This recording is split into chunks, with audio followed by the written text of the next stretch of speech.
historical background, a Cliff Notes version of it.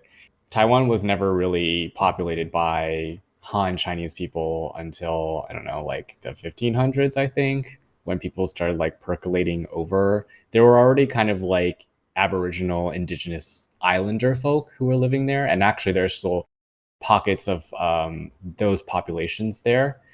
And there's a kind of tumultuous history. I think the Dutch were there for a while, then the Japanese were there for a while.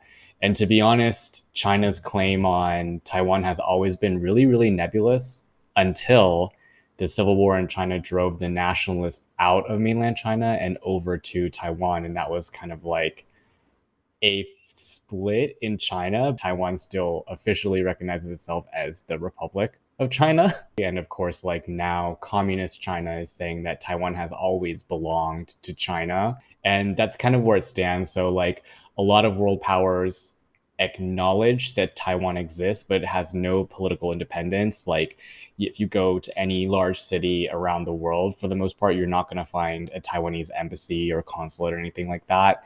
And that's because China enforces kind of this hard line rule that's like Taiwan belongs to us. And like politically, you have to acknowledge that it belongs to us. Yeah, I mean, kind of yes and no on the embassy thing because you're right. There's no like official embassy or consulate anywhere really, but there are all these like essentially embassies and consulates around the world because they just call them something else. Like I think the US one is like the American Institute for Taiwan or some shit like that. And they do basically the same thing. They just like can't call it that for official reasons so that they don't get in trouble with China. For those that are kind of like confused about why Taiwan is officially called Republic of China still, if they're like trying to be their own thing, which we've like a little bit talked about in the past, it's because there are kind of two factions within Taiwan. So there are two main political parties. There's the KMT, Kuomintang, which is the original political party that came from China, like before Civil War. The nationalists, The basically. nationalists, they were actually the ruling party of China, like mainland China, right after the fall of the Qing dynasty. So they were like the first post-imperial empire type China political party.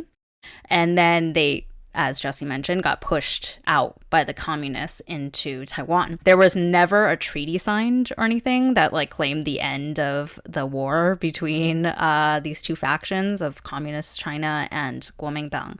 So technically, like we're still in a civil war, kind of. Ceasefire kind of thing. Yeah. Yeah. But the people who are claiming Taiwan as independent is actually a newer faction. So the other opposing political party within Taiwan is the Democratic Progressive Party, which is the current administration's political party. So Tsai Ing-wen, the current president, is part of that.